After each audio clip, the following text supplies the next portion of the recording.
ଏଇ ଚ୍ୟାନେଲ୍ ଆଉ ଏକ ବ୍ଲଗ୍ରେ ଆପଣମାନଙ୍କୁ ସ୍ୱାଗତ ଜଣାଉଛି। ତ ସାଙ୍ଗମାନେ ଆଜିର ଏଇ ବ୍ଲଗ୍ରେ ଦେଖିପାରୁଥିବେ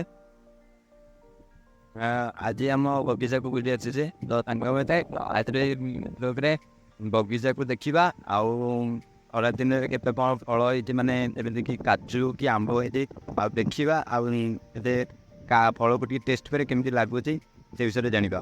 ତ ଆପଣମାନେ ଯଦି ଖରା ଦିନରେ ଆରମ୍ଭରୁ ଏଇ ପର୍ଯ୍ୟନ୍ତ ଯଦି କିଛି ଫଳମୂଳ ଏଇ କାଜୁ ଆଉ ଆମ୍ବ ଖାଇଥାନ୍ତି ତ କମେଣ୍ଟ ମାଧ୍ୟମରେ ନିଶ୍ଚୟ ଜଣାଇବାକୁ ଚେଷ୍ଟା କରନ୍ତୁ।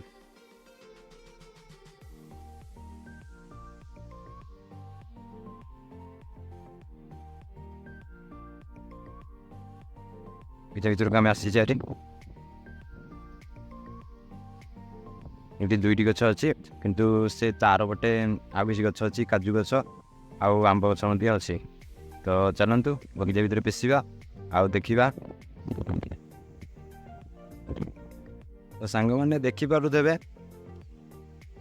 ଇଏ ହେଉଛି 2ଟି 12 ମାସି ଆମ୍ବ, ଯାହାକି ସମସ୍ତଙ୍କର ଗଛରୁ ଆମ୍ବ ସରି ସାରିଲା ପରେ ଏଇ ଗଛରେ ଆମ୍ବ ହୁଏ।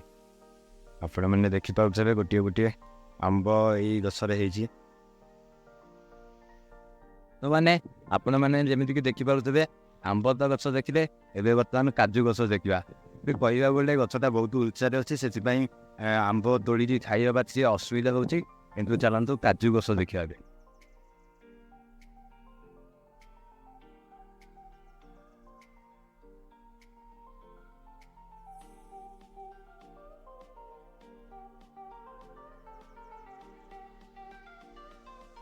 ଯେମିତିକି ଆପଣମାନେ ଦେଖିପାରୁଥିବେ ଏଇପଟେ ଆମେ ଦେଖିପାରୁଥିବେ ଏଇପଟେ ଆମ୍ବ ଗଛ। ବର୍ତ୍ତମାନ ଆମେ ଆଗି ଯାଇଛେ କାଜୁ ଗଛ, ଏଇଠି ଦେଖିପାରୁଥିବେ ଏପଟେ କାଜୁ ଗଛ, କିନ୍ତୁ ଏପଟେ ଗୋଟିଏ କାଜୁ ନାହିଁ, କାରଣ ପିଲାମାନେ ଏଠିକି ଆସିକିନା ବହୁତ ପିଲା ଏଠିକି ଆସୁଛନ୍ତି। ଖୋଲା ଅଛି, ଆପଣମାନେ ଦେଖିପାରୁଥିବେ ମୋ ବଗିଚାଟି ଏପଟେ ଚାରିଆଡ଼େ ବାଡ଼ ବୁଡ଼ି ଦିଆ ହେଇ ନଥିବାରୁ ପିଲାମାନେ ଆସିକି ଏମିତି କାଜୁ ଫାଜୁ ଖାଇ ଦେଇଛନ୍ତି। ତ ସାଙ୍ଗମାନେ ଆର ପଟକୁ ଚାଲନ୍ତୁ ଦେଖିବା, ଏପଟେ ଯଦି ହେଇଥିବ।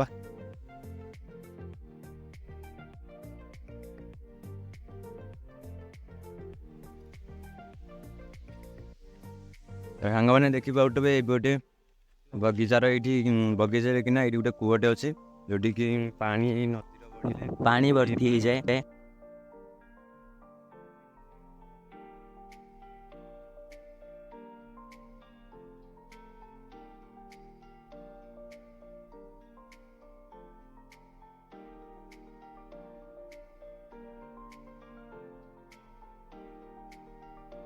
ତ ସାଙ୍ଗମାନେ ଯେମିତିକି ଆପଣମାନେ ଦେଖିପାରୁଥିବେ ଆମ୍ବ ସେଠି ଆସିଲାରି, ଆଉ ଏବେ ଦେଖିବା ଆମ୍ବ ଗଛରେ ହେଇଛି କି ନା। ଆପଣମାନେ ଦେଖିପାରୁଥିବେ ସେ ଉପରେ ଆମ୍ବ ହେଇଛି, ଆଉ ଚାଲନ୍ତୁ ସେଇ ଆମ୍ବକୁ ଝଡ଼େଇକି ଚେକ୍ କରିବା ଆମ୍ବର ଟେଷ୍ଟ କି।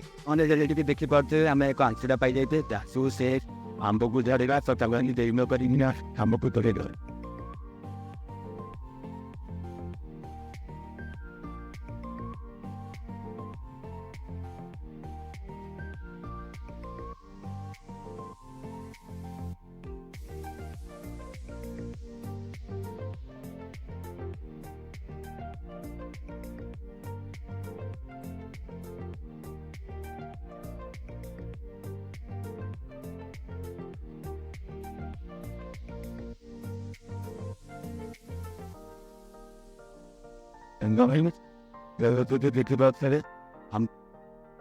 ସାଙ୍ଗମାନେ ଯେମିତିକି ଦେଖିପାରୁଥିବେ ଆମ୍ବଟି ଝଡ଼ି ଆସିଛି, ଚାଲନ୍ତୁ ତାକୁ ଟେଷ୍ଟ କରିବା କେମିତି ଲାଗୁଛି।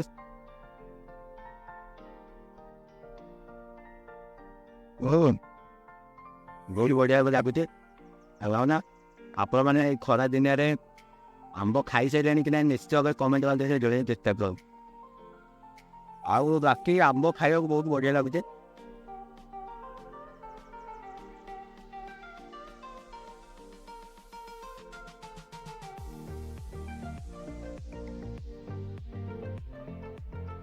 ତ ସାଙ୍ଗମାନେ ଯେମିତିକି ଦେଖିପାରୁଥିବେ ବଗିଚାକୁ ଆସି ସାରିଲା ପରେ ସେପଟେ ଆପଣମାନେ ସ୍କୁଲ ଦେଖାଯାଉଥିବ। ସେଠି ଆମର ସେଇଟା ହେଉଛି ମାଇନର ସ୍କୁଲ, ଯେଉଁଠିକି ଆମର ଷଷ୍ଠ ସପ୍ତମ ପଢ଼ା ହେଉଥିଲା, ବଟ୍ ଏବେ ଆଉ ପଢ଼ାଯାଉନି କାରଣ ହାଇସ୍କୁଲକୁ ଉଠିଯାଇଛି। ସେଠି ପ୍ରଥମଠୁ ଦଶମ ହାତେ ପିଲାମାନେ ପାଠ ପଢ଼ା ହେଉଛି, ଆଉ ଏଇ ସ୍କୁଲ ବନ୍ଦ ହେଇଯାଇଛି। ତ ସାଙ୍ଗମାନେ ना ଆପଣମାନଙ୍କୁ ଏଇ ଭିଡ଼ିଓଟି କେମିତି ଲାଗିଲା କମେଣ୍ଟ ମାଧ୍ୟମରେ ନିଶ୍ଚୟ ଜଣାଇବା ବି ଚେଷ୍ଟା କରନ୍ତୁ।